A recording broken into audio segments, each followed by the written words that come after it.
বাবার মাথায় জল ঢালছে। আমি তোমায় এত মন থেকে ডাকলাম, এত নিষ্ঠা ভরে পুজো দিলাম, প্রত্যেকদিন জোড়া বেল ধূত্র ফল, আর তুমি কিনা ওই অনামুখ মিনসে ব্রহ্মদৈত্যটার সাথে আমার বিয়ে দিয়ে দিলে।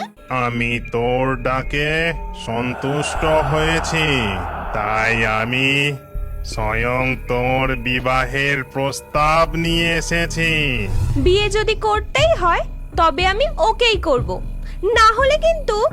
ওগো, তুমি ছেড়ে দাও, জানোই তো তোমার মেয়ে কেমন, ওদের তুমি মেনে নাও। এর কিছুদিনের মধ্যেই কৈলাস ও গৌরীর বিয়ে হয়ে যায়। আর বিয়ের পর সেই রাতেই কৈলাস তার বউকে জানায়, শোনো না, বলছি যে শহরে আমাদের বাড়ি এখন মেরামত হচ্ছে গো, আর ভাঙা পুরনো জমিদার বাড়িতে বউকে নিয়ে গিয়ে তুলবো, সে তো ভালো দেখায় না বলো। তাই আমি কিছুদিনের জন্য ঘর জামাই হয়েই তোমাদের বাড়ি থাকবো, বুঝলে? তারপর কৈলাস ঘর জামাই হয়ে তার শ্বশুর বাড়িতেই থেকে যায় আর বেশ আনন্দেই দিন কাটাতে থাকে। বউকে নিয়ে তো শহরের বাড়িতে যাওয়ার নামই নেয় না। কিন্তু হঠাৎই একদিন গৌরীর বাবা বাজার থেকে বেশ অনেক রকমের মাছ মাংস নিয়ে আসেন। গিন্নি, এই বাজারগুলো রান্নাঘরে রেখে দিলাম। কিন্তু সেই কাঁচা মাছ মাংসের গন্ধে কৈলাস আর নিজেকে ঠিক রাখতে পারে না। সে সোজা রান্নাঘরের দিকে ছুটে যায়। আহা, কাঁচা মাংসের গন্ধ, তার সাথে কত রকম মাছ, কতদিন এইসব খাইনি। শাশুড়ি মা রান্না করার আগে কাঁচায় কাঁচায় একটু খেয়ে আসি। তারপরেই সে ব্রহ্মদৈত্যের রূপ ধারণ করে এবং কাঁচা মাছ মাংসগুলো হামলে পড়ে খেতে থাকে। আর এই সমস্ত দৃশ্য রান্নাঘরের জানলা দিয়ে গৌরী দেখে ফেলে। এ কি সর্বনাশ হলো আমার! এত বছর ধরে শিবরাত্রি করলাম, ভোলে বাবার কাছে তার মতো বর চাইলাম, সে যে কিনা আমার একটা ব্রহ্মদৈত্যের সাথে বিয়ে হলো। ও বাবা গো, মা গো! এই সমস্ত কিছু দেখে তো গৌরীর হার্ট অ্যাটাক হয়ে যায় আর সেখানেই মারা যায়। আর তক্ষুনি ব্রহ্মদৈত্য সুন্দরী বউয়ের কাছে আসে আর বলে, এ কি, আমার আসল রূপ দেখেছে আমার বউ পটল তুললো। ওগো, তোমার কি হলো গো? চোখটা খোলো গো, কথা বলো গো, ও আমার বউ গো। এরপর কেটে যায় বেশ কিছুদিন। একদিন সন্ধেবেলায় হঠাৎই দেখা যায় বুড়ো শিবের মন্দিরে বাবার মাথায় জল ঢালছে।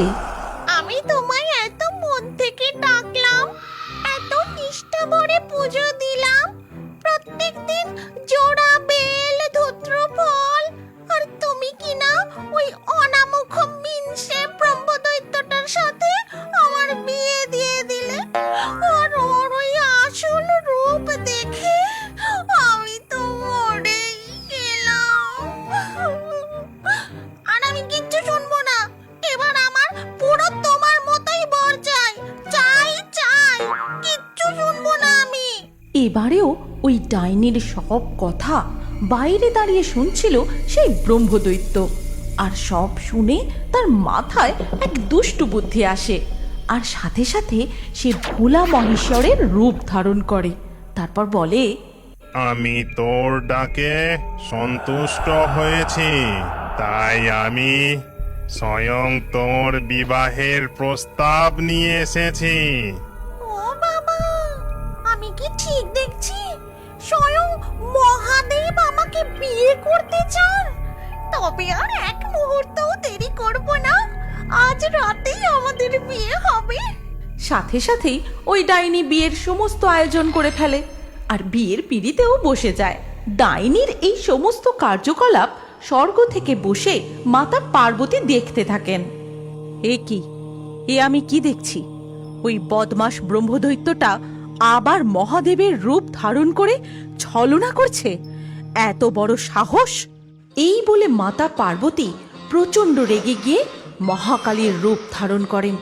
তারপর তিনি মর্তে আগমন করেন।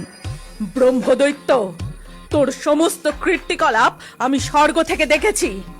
তোর এত স্পর্ধা, মহাদেবের রূপ ধারণ করে ছলনা করিস। আজ তোর ধর থেকে মুন্ডু আমি আলাদা করে দেব। ও মা গো, আমায় ছেড়ে দাও মা।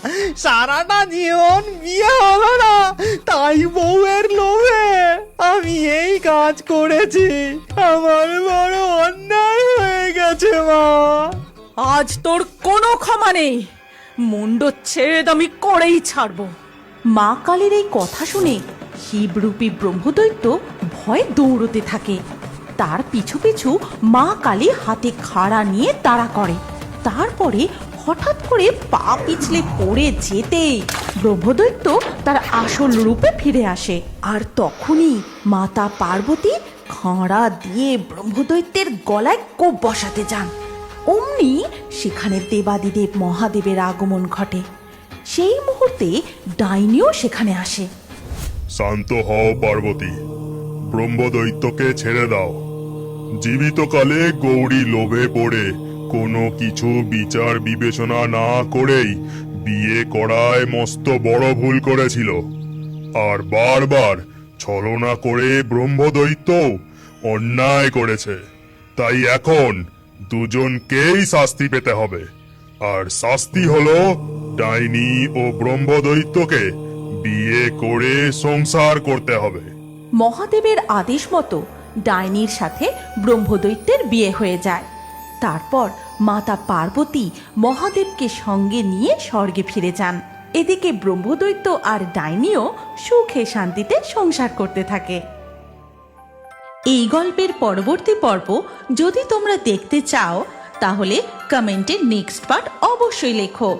আর আমাদের ফেয়ারি টুনস বাংলা ফেসবুক পেজটি এক্ষুনি ফলো করে নাও। এই গল্পটি ভালো লাগলে লাইক দিয়ে শেয়ার করে দাও।